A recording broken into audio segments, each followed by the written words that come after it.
Bismillahirrahmanirrahim.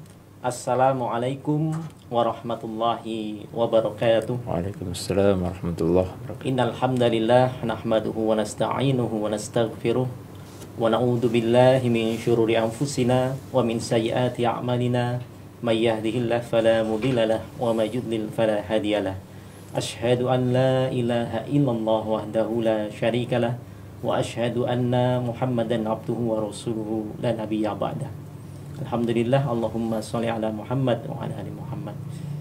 Pemirsa sekalian, alhamdulillah bersyukur pada Allah kita sore hari ini dipertemukan kembali dalam kajian rutin kita tiap Kamis sore. Mudah-mudahan pertemuan kita ini mendapatkan ridho dan keberkahan dari Allah Subhanahu wa taala. Kedua, salawat serta salam semoga senantiasa tercurah pada junjungan kita Nabi besar Muhammad sallallahu alaihi wasallam, pada sanak keluarga, para sahabat dan para pengikutnya. Alhamdulillah, untuk sore hari ini sudah bersama kita Ustadz Ahmad Khudori LC. Insya Allah tema kita pada sore hari ini adalah fikih kontemporer. Silahkan pemirsa semuanya, nanti kalau ada pertanyaan bisa disampaikan melalui siaran live kita Facebook PKS Kota Jogja. Marilah kita mulai terlebih dahulu dengan baca basmalah. Bismillahirrahmanirrahim. Alhamdulillah agak berbeda pemirsa. Sore hari ini saya pakai udeng ini.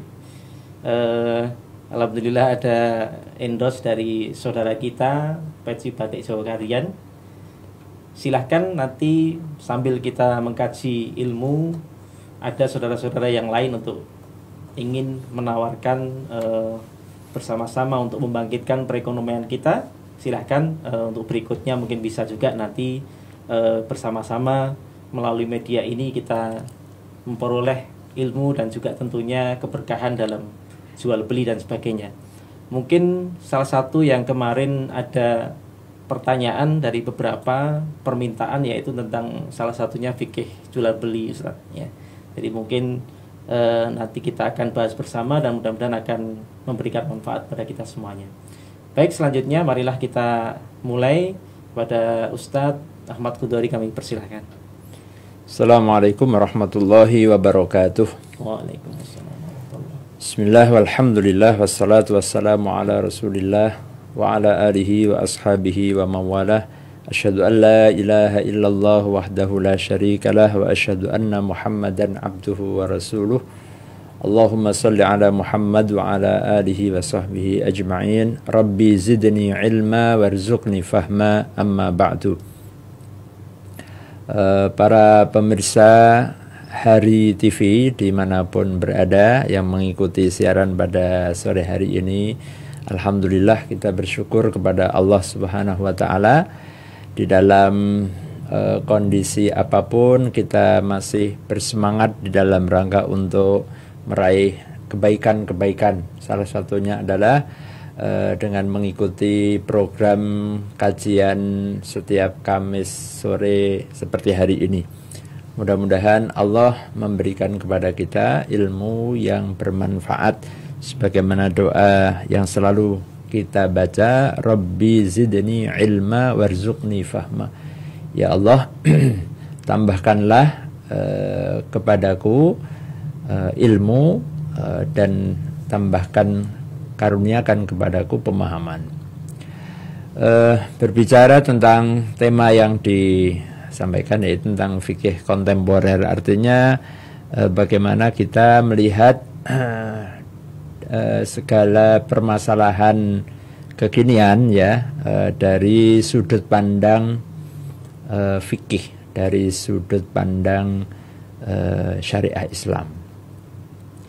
Sebagaimana Allah perintahkan agar kita ini berislam dengan secara menyeluruh, dengan secara lengkap, komprehensif. Dalam istilah Qur'annya disebut dengan kafah. Ya ayyuhalladzina amanu dukhulu fis silmi kafah. Wahai orang-orang yang beriman, hendaklah kamu masuk ke dalam Islam secara menyeluruh. Artinya bahwa Islam sebagai sebuah satu tuntunan ajaran yang berisi syarat dengan berbagai nilai, ya, nilai-nilai baik itu ibadah, baik itu akhlak, dan juga yang mengatur tentang hukum bagaimana kita saling bermuamalah dengan sesama kita di dalam hal jual beli, dalam hal kerjasama, dalam hal musyarakah, berusaha, ya, pinjam meminjam, dan segala bentuk muamalah yang lain. Dan bahkan barangkali muamalah ini lebih luas cakupannya daripada ibadah mahdhah, ya. Kalau kita lihat dari kehidupan kita 24 jam itu muamalahnya tentu lebih banyak porsinya daripada ibadah mahdhahnya. Berapa satu hari, berapa jam waktu kita untuk beribadah secara mahdhah, dan berapa jam yang kaitannya dengan muamalah kita dalam bekerja, di dalam kehidupan di profesi kita masing-masing. Nah, di sini fikih harus hadir, syariah Islam di sana juga harus dihadirkan, nilai-nilai Islam harus ditampilkan. Nah, seperti apakah nilai-nilai Islam itu sehingga nilai Islam tidak hanya tampil atau tidak hanya nampak hanya di tempat-tempat ibadah saja, tidak hanya di masjid atau tempat-tempat yang untuk ibadah mahdhah, tetapi juga nilai-nilai kebaikan, nilai-nilai Islam juga ada di tengah-tengah pasar, ada di kantor, ada di tempat usaha, ada di jalan, dan dimanapun, dan begitu banyak ruang orang untuk saling bermuamalah. Nah, pada kesempatan kali ini kita akan bahas tentang masalah jual beli, ya. Tentu jual beli ini adalah suatu hal yang Allah Subhanahu wa taala halalkan. Di dalam Al-Qur'an Allah secara tegas menyatakan wa ahallallahul bai'a wa harramar riba. Allah menghalalkan jual beli dan Allah mengharamkan riba. Nah, jual beli adalah sesuatu kebutuhan yang tidak bisa manusia, pasti manusia ini membutuhkan untuk memenuhi kebutuhannya. Maka tidak mungkin manusia bisa memenuhi kebutuhan hajat hidupnya, ya, tanpa dengan adanya jual beli, tukar menukar. Ya, kalau di zaman dahulu orang jual beli itu barang dengan barang, ya, ada, ya, mungkin beras ditukar dengan ayam, ya, atau dengan singkong sesama, barang dengan barang. Kemudian barter, ya, mulai kemudian berkembang dengan emas, ya, perak, ya, dan kemudian berkembang di saat ini dengan bentuk uang, ya, uang kertas, ya. Kemudian ada lagi uang elektronik. Nah, sekarang nggak kelihatan lagi uangnya, ya, kemana-mana tinggal bawa kartu kredit, ya. Nah, sekarang lebih canggih lagi, tinggal bawa HP, ya. Jadi uangnya dengan elektronik, digital namanya, ya, uang digital. Nah, tentu hal-hal seperti ini harus ada jawabannya, harus ada koridor fikihnya. Nah, disinilah yang, karena kita meyakini syariat Islam ini akan selalu update, ya, akan selalu bisa mengikuti perkembangan zamannya, ya. Al-Islamu sholihun likulli zamanin wa makan. Di waktu atau di zaman apapun, ya, di tempat apapun, ya, pasti akan ada solusinya. Nah, tapi secara pokok, secara prinsip, ada hal-hal yang barangkali bisa jadikan pegangan di dalam jual beli. Nah, kalau fikih ini lebih terutama pada aspek-aspek formalitas zahirnya, ya. Nah, di samping juga bahwa Rasulullah Shallallahu Alaihi Wasallam tidak hanya mengatur masalah fikihnya saja, tetapi juga ada di situ masalah adabnya, ada nilai akhlaknya. Ya. Nah, contoh umpamanya ya, yang Nabi ajarkan umpamanya yang ya, dalam hal jual beli contohnya. Ini yang bagian tidak terkait dengan masalah sah dan tidak sah ya, sah atau batal, tapi kesempurnaan ya. Contohnya umpamanya Nabi dalam hadis Nabi, rahimallahu ra'an samhan idza ba'a wa samhan idza ishtara wa samhan idza qada ya. Semoga Allah merahmati orang yang dia mudah, dia toleran gitu ya dalam menjual maupun di dalam membeli, dan ketika dia membayar hutang. Nah, ini menunjukkan tentang bagaimana seharusnya nilai yang dibangun ya. Kemudian juga bagaimana di dalam utang piutang contohnya ya, memberikan kelonggaran itu adalah bagian dari nilai akhlak luhur ya. Wa in kana dzu usratin fa naziratun ila maisarah ya. Kalau ada orang yang berhutang itu dia dalam kesulitan, maka berikanlah kelonggaran waktu sampai orang tersebut memiliki kemampuan untuk membayar. Nah, dan seterusnya. Nah, adapun di dalam jual beli yang merupakan suatu kebutuhan ya, hajat setiap orang ya, dimanapun sepanjang sejarah ya, jual beli itu juga sudah sedemikian berkembang ya, tetapi prinsipnya tetap sama ya. Di situ ada pertukaran antara barang dengan barang ataukah barang dengan uang ya, untuk memenuhi kebutuhan atau hajat seorang. Nah, maka rukun-rukun di dalam jual beli ini harus dipenuhi. Yang pertama, jual beli itu ada penjual yang disebut dengan al-bai' istilahnya ya.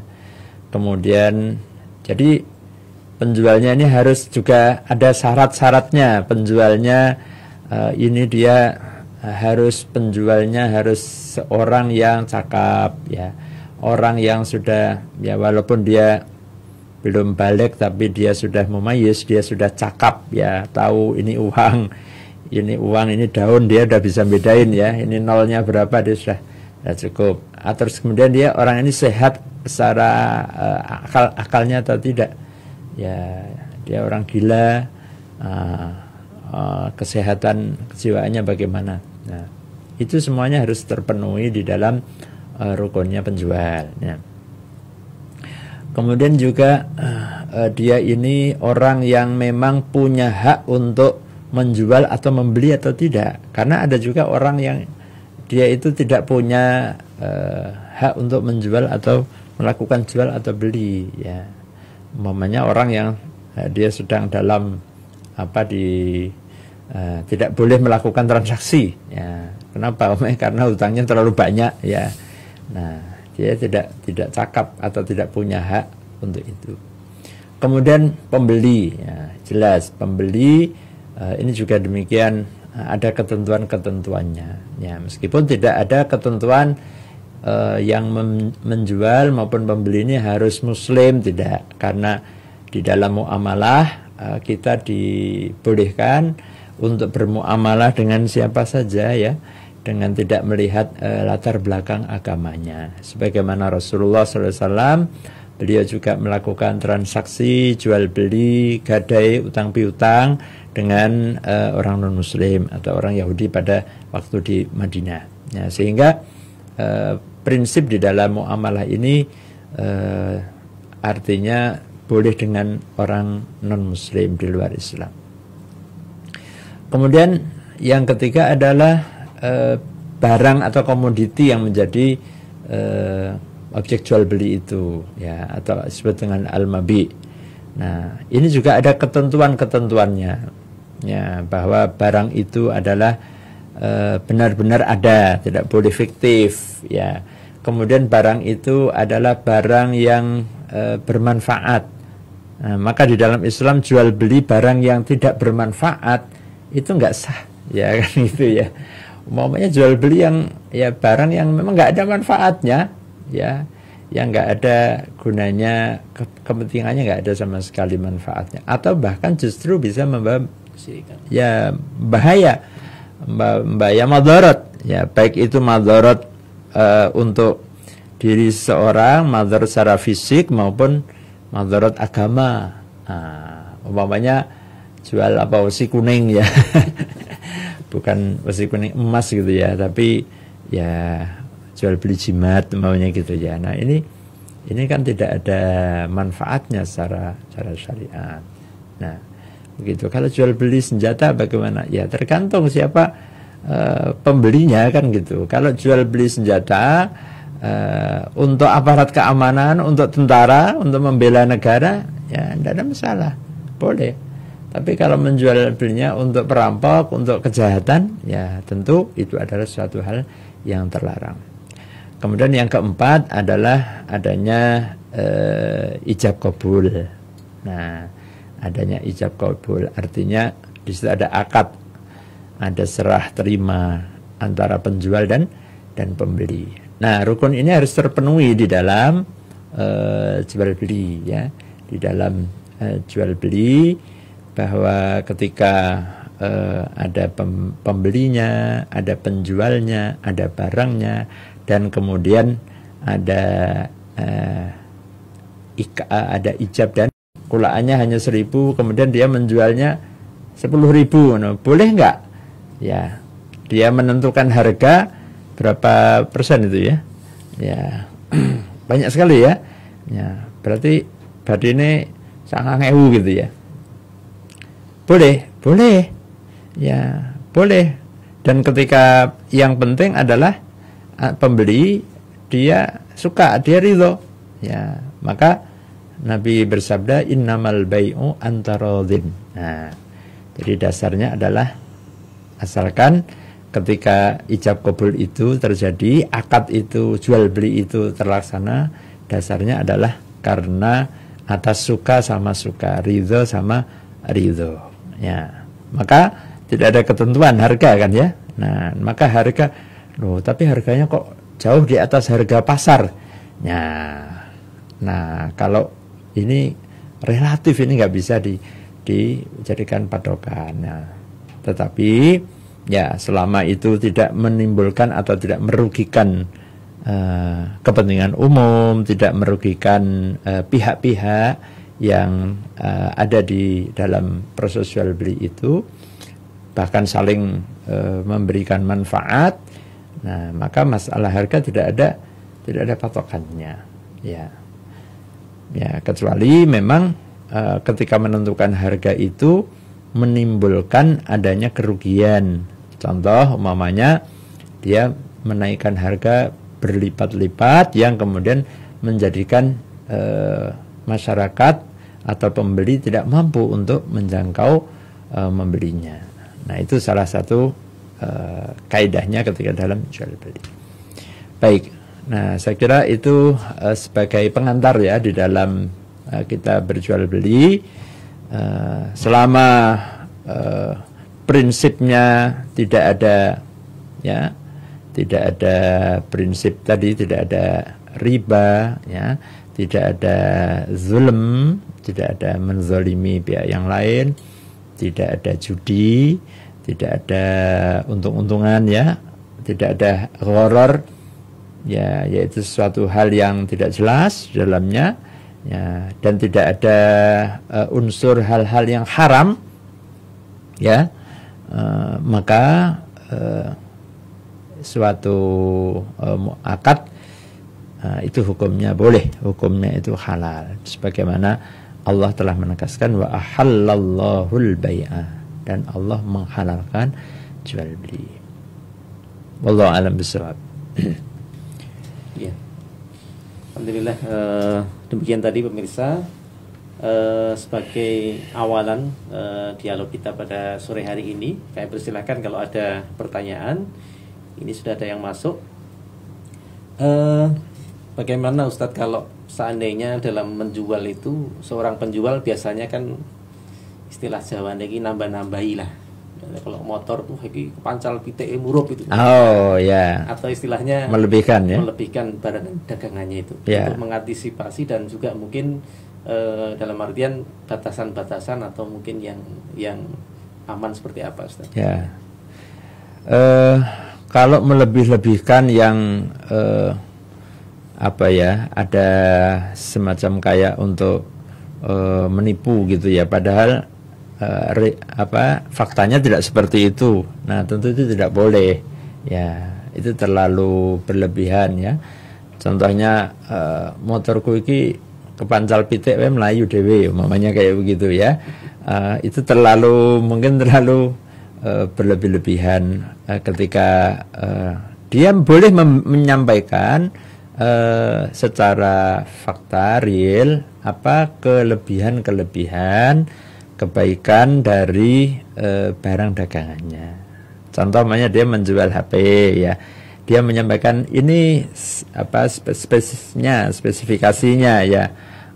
Ini nek kowe mung foto sedina ra leren ya, moto sampai kemeng sikilmu ya umpamane gitu, ora bakal kebak umpamane gitu ya. Nah, kowe mendino mbok go videonan ya kan, dan memang betul umpamanya kapasitasnya dia 10 tera umpamanya gitu ya.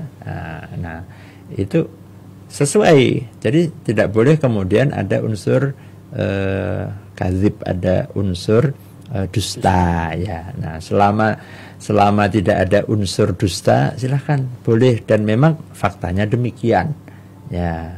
Umpamanya apapun itu barangnya ya, apapun itu barangnya ya. Tapi kalau kemudian ternyata faktanya tidak seperti yang diucapkan itu, maka akan jatuh ke dalam perbuatan dusta, dan itu tidak ada barokahnya ketika di situ ada unsur dusta, kebohongan yang ditutupi ya.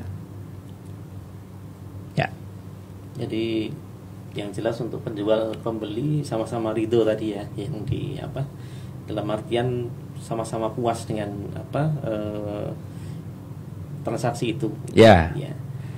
Nah, kemudian kalau semisal ada kejadian salah satu dalam artian biasanya ya memang pembeli ya yang itu kecewa dengan barang dagangan dan sebagainya, kemudian apakah semacam kalau ada sistem garansi dan sebagainya itu sebenarnya dulu ada ceritanya juga atau mungkin ada kisah semacam itu ya. Di dalam jual beli itu ada namanya khiyar.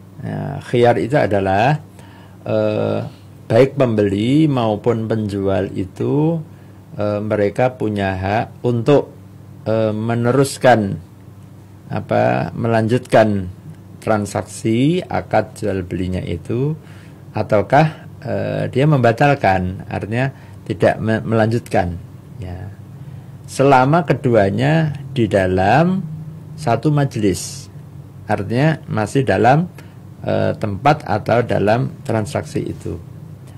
Nah, atau ketika dalam masa garansi yang disepakati.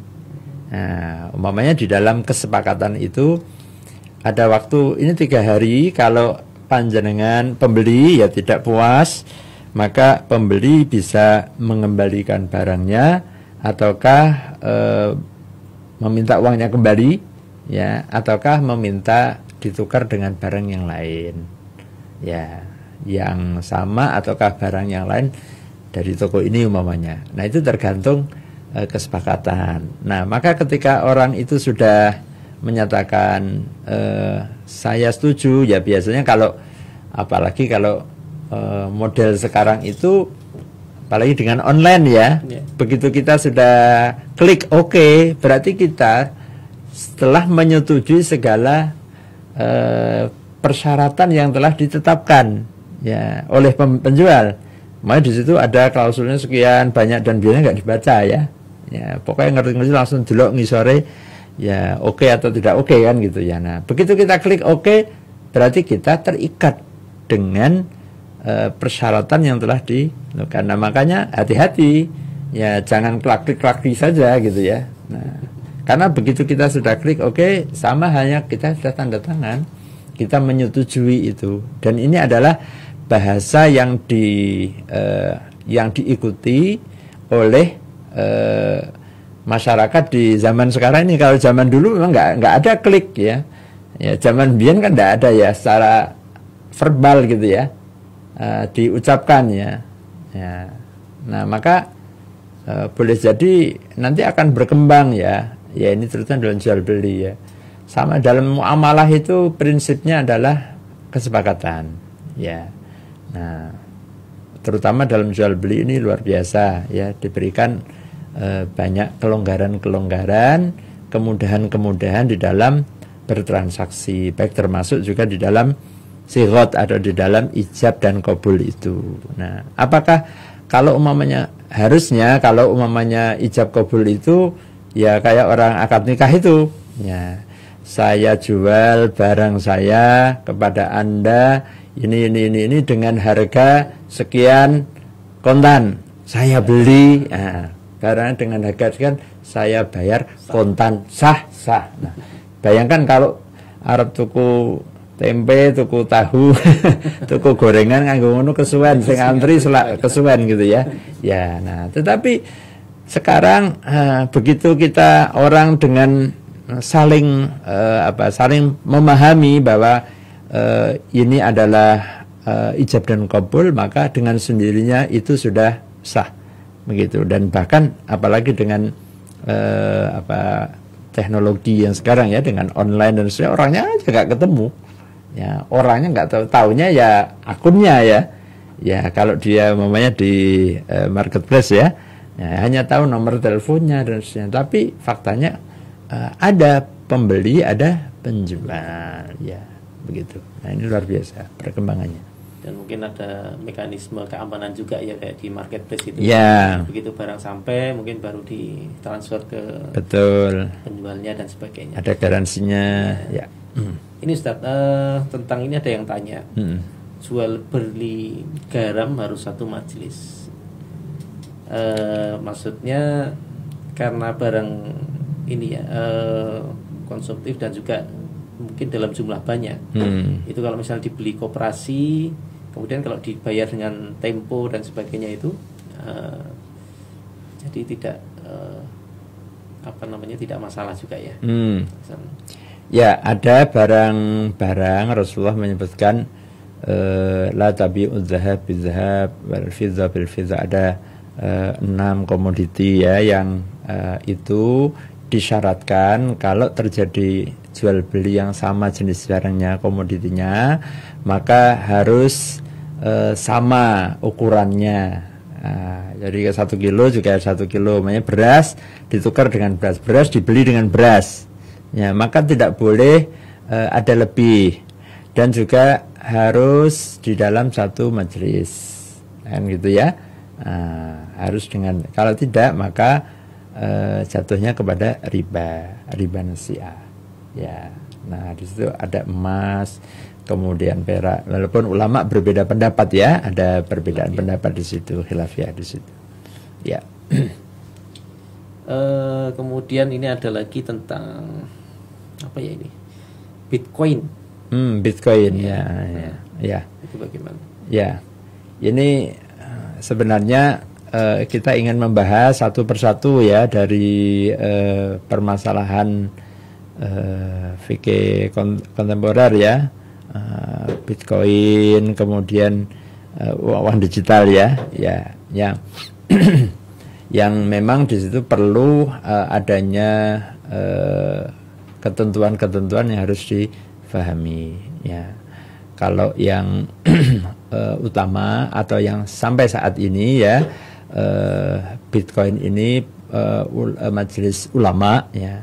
Jadi kita perlu pahami bahwa otoritas yang berhak untuk memberikan hukum ya di dalam jual beli ya, di dalam muamalah, dalam ekonomi di negeri kita ini, yang itu legal, yang itu diakui secara undang-undang adalah Majelis Ulama Indonesia. Dalam hal ini adalah fatwa Dewan Syariah Nasional atau DSN MUI. Nah, maka dan ini sudah banyak sekali fatwa ya, lebih dari 100 fatwa yang telah dikeluarkan khusus dalam masalah-masalah muamalah ya, dalam masalah perbankan, masalah jual beli dan yang lainnya. Salah satunya diantaranya adalah tentang Bitcoin ya. Nah, yang sampai saat ini masih belum dibolehkan ya, tentang karena belum terpenuhinya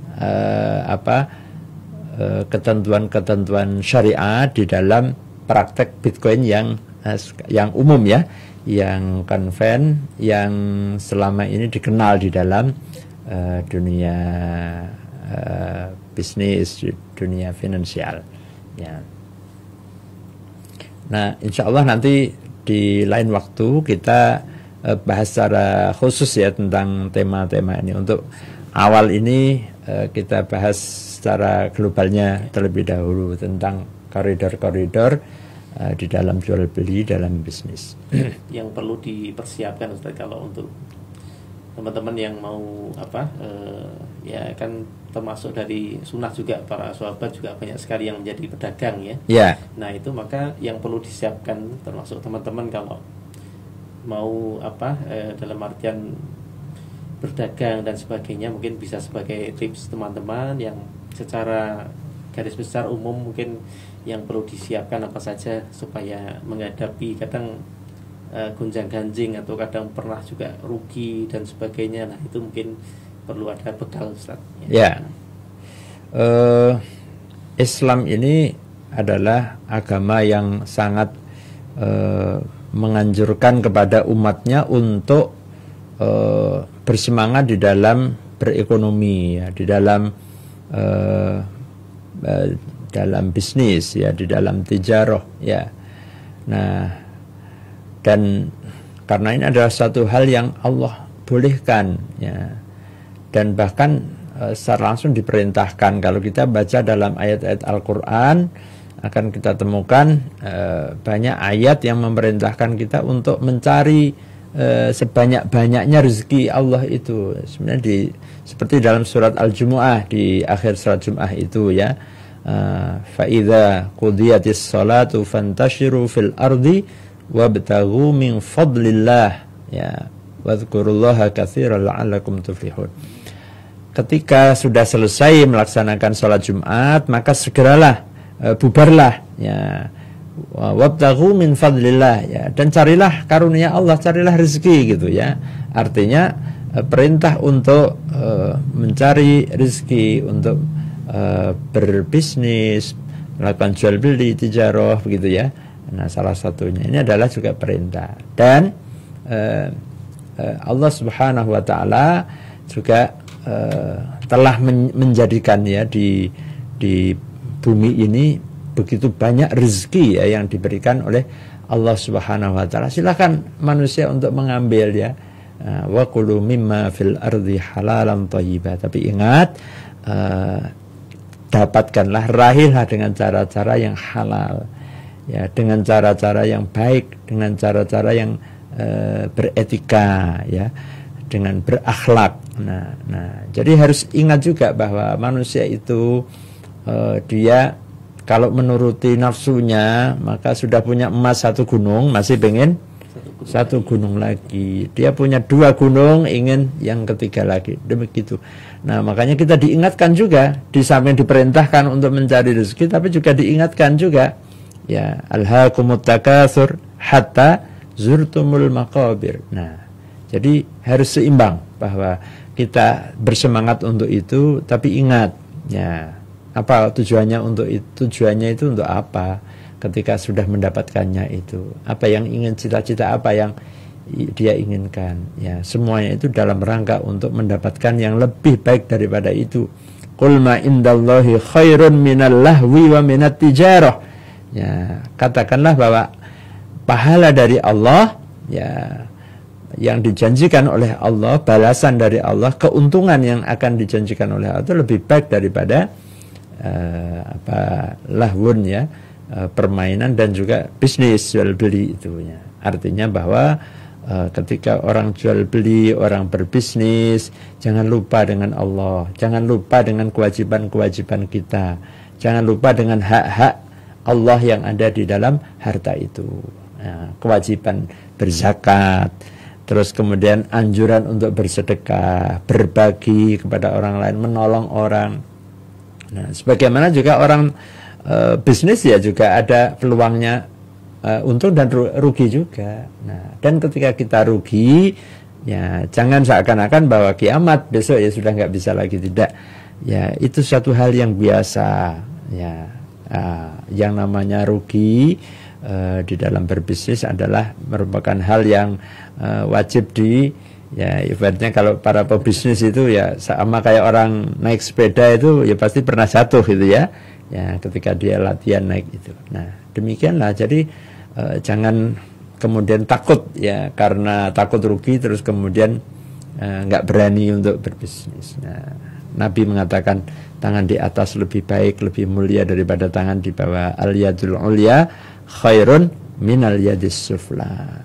Nabi juga mengatakan lagi orang yang mengumpulkan kayu ya, kayu-kayu kering di hutan, kemudian dia bawa ke pasar, dia jual, itu lebih baik daripada diam dan kemudian menengadahkan tangannya meminta-minta kepada orang. Nah ini adalah semangat untuk kita bekerja. Nah maka saya mengajak di era COVID pandemi ini, maka justru ini adalah momentum kita untuk bersemangat di dalam untuk ya berusaha, semangat di dalam berbisnis ya.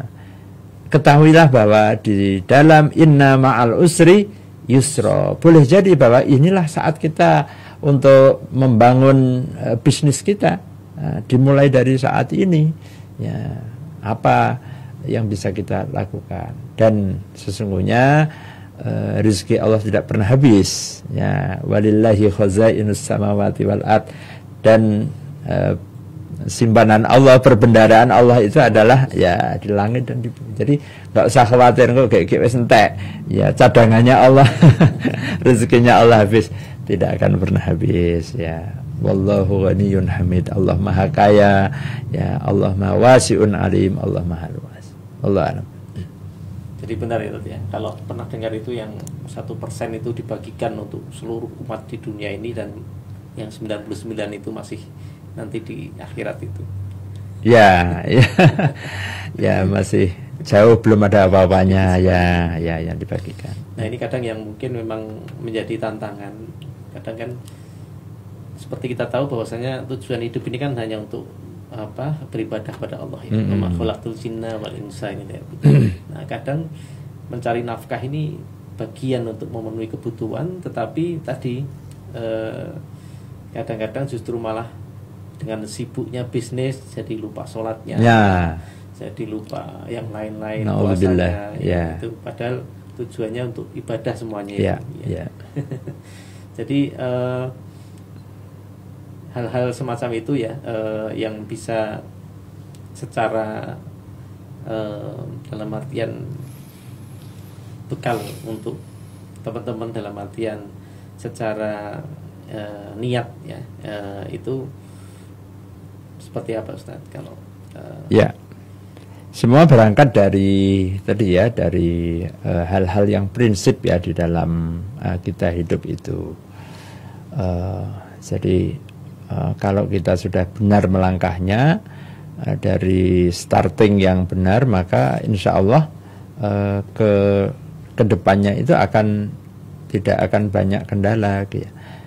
Contoh umpamanya ya, orang yang dia tidak memahami betul tentang karakter rezeki gitu ya, bahwa rezeki itu sesuatu yang ada di depan kita ya, sudah tinggal ambil gitu ya, sudah bagi mesti bagianku. Nah ternyata bisa jadi itu luput dari kita ya, proyek itu sudah tinggal wes karek saknyuk gitu ya, ya orang pembeli sudah tinggal klik gitu. Nah bisa jadi meracat. Kenapa?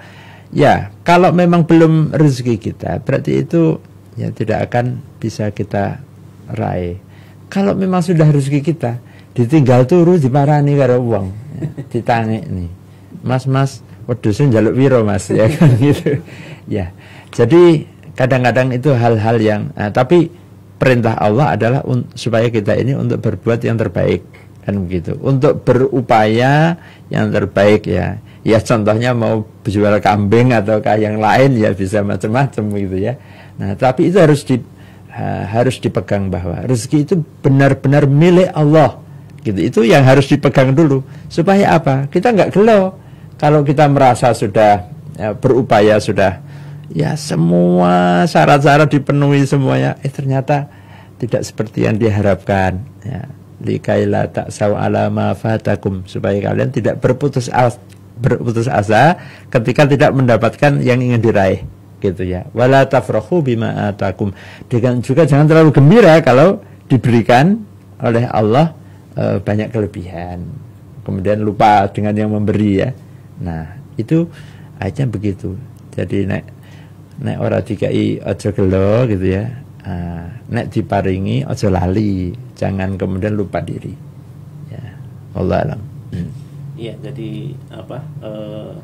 Kalau semisal cobaannya itu berat gitu ya, jangan terus tadi ngelokro tadi ya. Ngelokro. Kalau habis gelap itu setelah gelap gulita nanti akan terang gitu ya. Ya. Ya, jadi kegagalan itu adalah kesuksesan yang tertunda, mungkin ada istilah semacam itu. Betul. Nah, kemudian baik pemirsa semuanya, jadi alhamdulillah seperti kali ini saya memakai baju batik ini ya, jadi salah satu dari produk jamaah kita. Jadi silahkan nanti kalau ada yang mau berkenan mencari ya, tempatnya di Jawa Karian, bisa menghubungi nomor 0821 7837 3200 ya. Atau nanti ada juga calon-calon saudagar di Jogja ini yang lain, kami persilahkan untuk bersama-sama kita kembangkan melalui channel ini. Dan sekali lagi acara kita ini adalah kerjasama dari DPD PKS Kota Jogja bekerjasama dengan Hari TV. Mudah-mudahan akan berlanjut setiap Kamis sore seperti dengan tema kita pada sore hari ini, dan mudah-mudahan nanti dengan tema-tema yang lainnya. Ustadz, untuk terakhir sebagai closing penutup, kami persilahkan sebelum kita akhiri acara ini. Ya, pemirsa sekalian, bahwa Allah Subhanahu wa Ta'ala telah menciptakan manusia ini, sekaligus Allah telah lengkapi, Allah telah siapkan dengan segala kebutuhan manusia itu. Nah, maka Allah menegaskan dalam Al-Quran, wa ma min dabbatin fil ardi illa 'alallahi rizquha. Tidaklah ada yang hidup yang berjalan di permukaan muka bumi ini kecuali Allah telah berikan, Allah telah siapkan rezekinya. Nah, artinya apa? Jangan takut kita nggak kebagian jatah. Ya, kenapa? Semuanya sudah dikasih jatah oleh Allah. Ya, tugas kita tinggal bagaimana berbuat yang terbaik, ya, berbuat sesuai dengan arahan Allah, sesuai dengan ya petunjuk yang telah digariskan oleh Allah melalui agama ini, melalui syariat Islam ini. Ya, berapapun yang diberikan oleh Allah, setelah kita berusaha yang terbaik dan sungguh-sungguh, itulah keberkahan. Ya, mudah-mudahan kalaupun kita ternyata oleh Allah di dunia ini tidak diberikan rezeki yang melimpah ya, seperti yang diharapkan, ya kita yakin bahwa berarti Allah menghendaki di akhirat nanti rezeki kita akan dibayarkan semuanya. Nah, begitu. Wallahu a'lam bishawab. Ya, jazakumullah Ustaz Ahmad Udhari. Alhamdulillah memberikan gambaran pada kita semuanya, walaupun dalam waktu yang singkat ini. Mungkin akan kita lanjutkan untuk waktu-waktu yang selanjutnya. Baiklah pemirsa sekalian, untuk sore hari ini kita cukupkan sekian. Marilah kita tutup bersama dengan membaca hamdalah dan doa penutup majelis. Alhamdulillahirabbil alamin. Subhanakallahumma wa bihamdika asyhadu an la ilaha illa anta astaghfiruka wa atubu ilaik. Saya pembawa acara Kitab Willy Aryadi, mohon maaf kalau ada kekurangan. Wabillahi taufiq wal hidayah. Assalamualaikum warahmatullahi wabarakatuh.